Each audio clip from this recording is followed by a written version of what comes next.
प्रबुद्ध जनों प्रणाम। There is no truth in black magic. जो कुछ भी काला है इस लोक का है, बुराई का प्रतीक है, और भूमि लोक कहें या लौकिक कहें, केवल यहीं पनपता है। Black means absence of light, या कहें एब्सेंस ऑफ कलर्स। सब अज्ञान का प्रतीक है। विडंबना तो देखिए, लोग इस ब्लैक की भी दुकान लगाते हैं और उसे नाम देते हैं ब्लैक मैजिक, जहाँ कुछ भी वाइट नहीं। श्वेत ज्ञान का प्रतीक है, प्रकाश का प्रतीक है, वाइट सत्य का भी प्रतीक है। आज इस ब्लैक मैजिक के वाइट ट्रुथ को जानने का प्रयास करते हैं। मक्कारों ने धन लूटने और शारीरिक शोषण के लिए मारण क्रिया, वशीकरण, भूत प्रेत और पता नहीं किन किन डरावने शब्दों का सहारा लिया हुआ है। भूत कुछ नहीं होता, काल जो बीत गया भूतकाल कहलाता है। भूतकाल स्थिर है, गतिशील नहीं है। ये भूतों के मदारी बहुत मक्कार हैं। ये जानते हैं लोग लुटने को तत्पर बैठे हैं। देह त्याग के बाद आत्मा का इस लोक के संबंधों, वस्तुओं, पद या उपाधियों, उपलब्धियों से कोई सरोकार नहीं रह जाता है। अल्पज्ञ को तो लगता नहीं, पर क्या मानव देह त्यागने के बाद ही आत्मा भूत बनती है, या पशु पक्षियों, अन्य जीवों और वनस्पतियों की आत्मा भी भूत बनती है? किसी अमीबा या मेढक या सूअर की आत्मा को अटैक करते नहीं देखा है। मछली, मुर्गी और बकरी की आत्मा भी वापस भूत बनकर अटैक करती नहीं देखी गई। इन भूत के मक्कार मदारियों से एक अनुरोध है। हे भूत के मदारियों, मछली, मुर्गी, बकरी, सूअर आदि की जिंदा ही खाल उधेड़ी जाती है।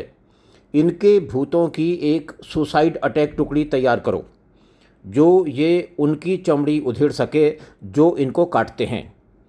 इन पशुओं के भूत उन पर हमला क्यों नहीं करते जो इन्हें काटते और खाते हैं? अरे भूतों के व्यापारियों, तुम्हें पशु प्रेमी पुरस्कार देंगे कि तुमने पशुओं के भूतों की अटैक ब्रिगेड बनाकर पशुओं पर अत्याचार करने वालों की बैंड बजवा दी। पशु प्रेमी भी असहाय हैं, ये केवल कुत्ता प्रेमी बनकर रह गए हैं।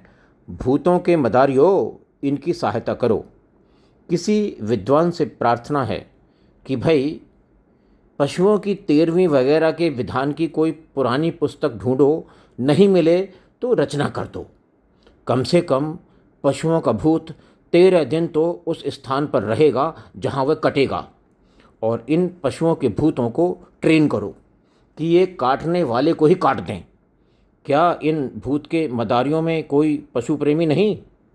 यदि इन ऑलरेडी एस्टेब्लिश्ड मानव भूत के मदारियों में से कोई पशु, पक्षी, अन्य जीव और वनस्पतियों के भूतों को हैंडल करने को तैयार न हो, तो किसी कुत्ता प्रेमी को ही मनाया जाए कि वो इन अलग श्रेणी के भूतों को ट्रेन करके इन्हें काटने वालों को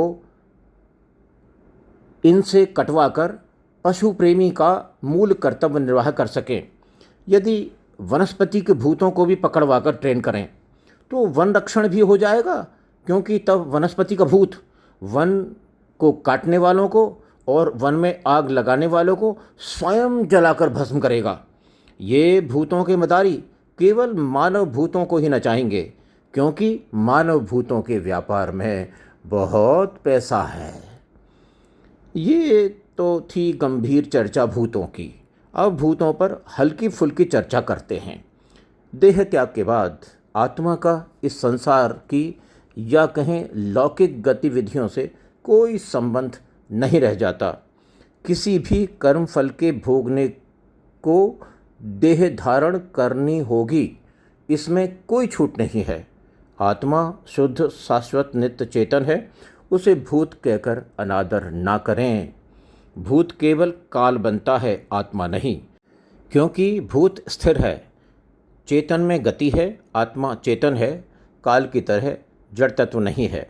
अतः आत्मा सूक्ष्म शरीर की धारण अवस्था में भी भूत कहकर संबोधित तक नहीं की जा सकती।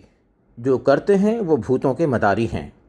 भूत स्थिर है, मत डरिए इस भूत से, पर निश्चित रूप से डरिए इन भूतों के मदारियों से। ये भूत भगाने के नाम पर आपका धन और रेस्पेक्ट लूट लेंगे।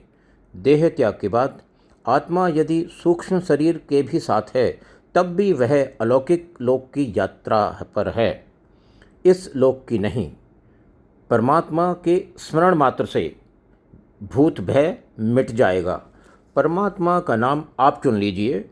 आप मानव हैं, श्रेष्ठ हैं, चयन की आपको स्वतंत्रता है। परमात्मा के स्मरण को किसी यंत्र, तंत्र या मंत्र की आवश्यकता नहीं। किसी भी रूप में याद कर लीजिए। परमात्मा का स्टाफ भ्रष्ट नहीं है।